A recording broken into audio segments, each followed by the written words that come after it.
Hi guys, I just got done playing a 5NL session. I had a really nice one, and there were a few interesting spots that I want to go over.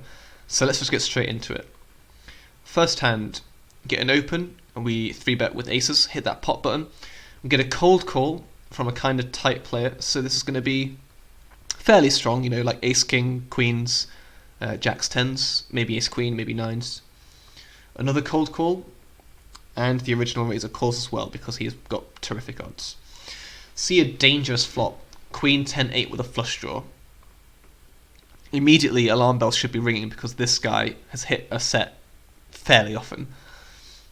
Checks. To me, the best decision is definitely to just check our entire range because everyone's range is just so strong. We're multi-way in a 3-bet pot, so plenty of people could have sets. We don't want to overplay our aces, we just want to check.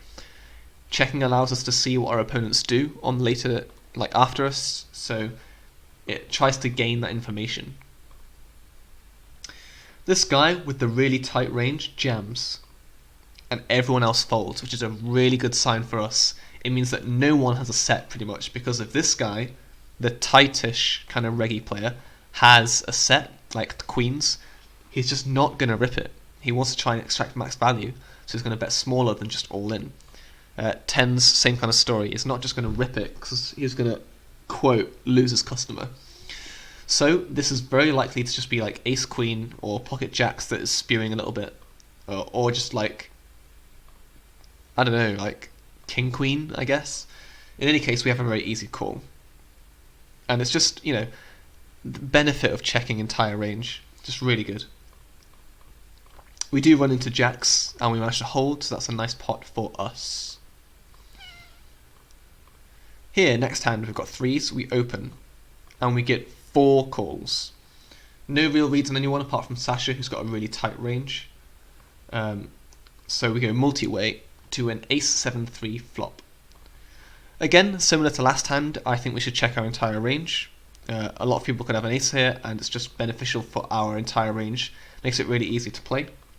So we check, and it checks around.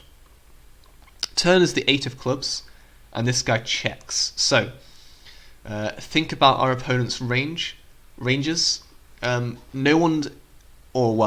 It's heavily discounted that people have an ace here, at least a strong ace, because a lot of strong aces like ace queen and ace jack would just bet the flop. It's heavily discounted that people have sets here, because sevens and threes, well obviously we don't have threes, but sevens would bet very frequently. Flush draws would also bet quite frequently, so all these things are discounted. All that's left are suited broadways and pocket pairs like 8s, 9s, 10s, jacks, 6s, 5s, So we need to try and build a pot versus those kinds of hands. We bet a size that allows us to do that. 45 cents seems fine to me. Sasha calls, and everyone else folds, and we're heads up to a river, which is the beautiful 3. So even if Sasha was trapping with something, we now have the better hand. I think that Sasha is just going to have suited aces, like ace-5 suited that doesn't decide to 3-bet, and pocket pairs very often. He doesn't have anything like king-queen offsuit with the king of clubs because that doesn't flat pre. He's very tight, remember, so just suited aces and pocket pairs. So we need to try and bet or check. If there's a pocket pair, he's not going to bet. If he has a weak ace, he's also unlikely to bet. So we need to bet ourselves in order to try and get value, right? And if we bet a size that allows ace-x and pocket pairs to call, I don't think any size is going to allow a pocket pair to call unless we bet 20 cents, But we can get more from an ace just by betting $1 here. We should be betting. In reality, I checked, which I think is just a mistake. Fortunately, Sasha bets $1 for us, and we obviously have a very easy rip to try and get a station from a weak ace, or all of it from a random ace-8 suited, or a pocket 8s that turn boat, or the occasional trapped 7s. So we jam.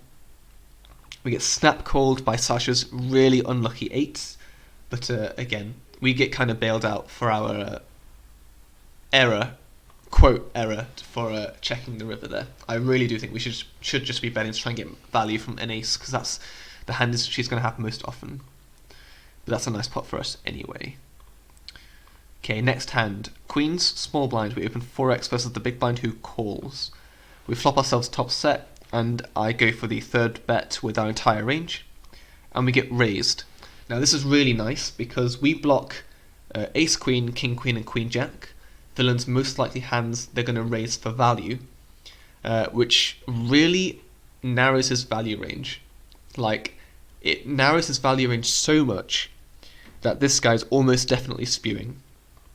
Right? If he's spewing, we want to call and check every turn to allow him to bluff off. Unfortunately, he checks the turn, and this is a telltale sign that he either has a straight draw, like 10-9 suited, that is giving up, or he just has air. So on the river, when it's on us, we want to try and pick an action that gets the most from his air. We've already seen from the flop that he's not afraid to raise small bets. So our options are to bet ourselves like 2/3 pot, which I don't think does anything. I don't think it gives us value at all because he's just going to fold. In the vast majority of cases, a lot of people aren't creative enough to just bluff jam over a 2/3 pot river bet after this line is taken. We could bet smaller, like 33% pot, which could be more inducing. We could check, which could be quite inducing, but he might also just give up. Or we can go what the line that I took, which I think is really good. It's not GTO at all. It's purely exploitative to just bet a 10th pot to try and get this guy to jam or like raise, bluff raise, because he saw the flop bet, perceived it as weak, and attacked it. So what we're doing on the river, the exact same thing. We're putting in that fish bait, and we want to see if he chomps. He does chomp, and we snap it off. Get the max from his absolutely garbage hand, which is this is one of the spots where it's definitely nice to identify this is the spot where we can bet small to induce. Hashtag Charlie Carroll.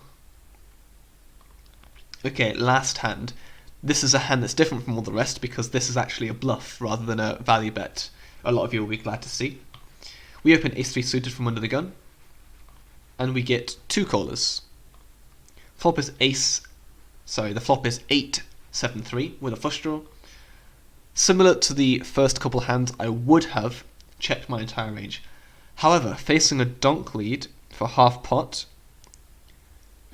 I believe we have no other option but to call. We've got bottom pair and a backdoor flush draw, so we definitely want to see some turns. We could consider raising if it was heads up to try and put pressure on the donk lead, because a donk lead typically represents like an 8 or a 7 or some kind of weak like pair, you know, and we can blow them off by the river if we start the flop with a raise. Given we're multi-way though, we have to consider that Solar Dada can have a strong range sometimes. And this guy is leading into 2 players also, so he should have a stronger range. So bear that in mind before raising, so we should just call. Solar Dada gets out of the way, and we get a 10 of hearts. This guy continues betting half pot, and it kind of looks like he's got like an 8-9 kind of hand, or a 7-9 kind of hand, or a flush draw, a club draw, you know? And I'm not really convinced he will fold to a raise here, because we could definitely consider turning our 3 into a bluff right now. But I think calling is definitely the best play. So we call. The river is the deuce of clubs, so his flush draws got there, but his 8s and 7s should be feeling the heat right now, because I can definitely have flush draws. He checks. Right. This check is so unbelievably weak, it hurts. Like, this check is at best a 10. Right? People are not trapping flushes nearly enough with this kind of line, so he's got a severely capped range. My 3 kind of has showdown value, but also villain checked, so he's probably got a pair of some sort, and any pair beats our 3. So I want to try and bet a size that gets rid of all his pairs. which is like almost 100% of his range, in my opinion. In reality, it could be like 80% or 90%. We want to try and get all those hands to fold. This is a prime spot for the attacking weak capped ranges with a 150% overbet. A very nice size to just blow away all those hands.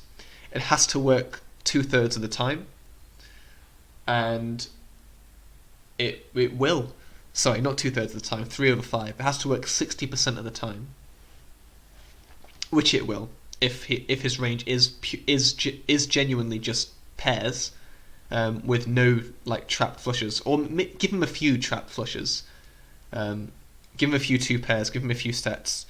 I think even some of his two pairs will fold on the river, but even if he does have sets that call and flushes that call, this bet's still going to get through like a good 80 to 90% of the time. I know that's a wide estimate, but if it's way over 60, then it's just a great spot to do it. In reality, we got the tank fold, so he probably just had like a 10 and was like, oh, I'll have such a good bluff catcher. But yeah, we get that through, which is really nice. A nice profit for us. Those are the kind of spots that will make your red line very happy in the long run. This is the overall session that we played. It was just shy of 2,000 hands, and I was only 2-tabling Zoom. I wasn't 4-tabling or 3-tabling like I usually do, because I was kind of tired. So I just took it easy with just the 2 tables. Not a habit I think I should get into very often, but it is what it is.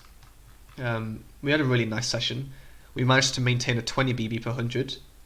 Back it up 400 hands, we had like a 35 BB per 100, but then we lost a buy-in over this, which is kind of sad, but you know, we still played well overall, I think. I mean, we definitely ran hot, and it's looking really good.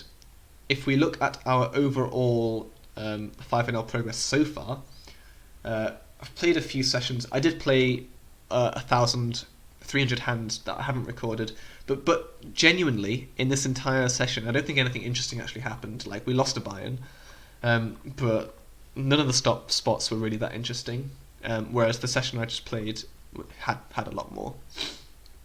Overall, we've played 7,000 hands at 5NL so far, and I mean, we're trying to get to that $100 goal, right? We're trying to get to that 20 buy-in for 25NL. Our bankroll was at 100 when we started. We need to get it to 200, and we're 2/3 of the way there. If you look at just the money, we're managing to maintain a 20 BB per 100 win rate, which is pretty insane. And I just hope that we can continue this, because I just really want to move up as soon as possible. Alright guys, I'll catch you in the next video. See you then. Peace.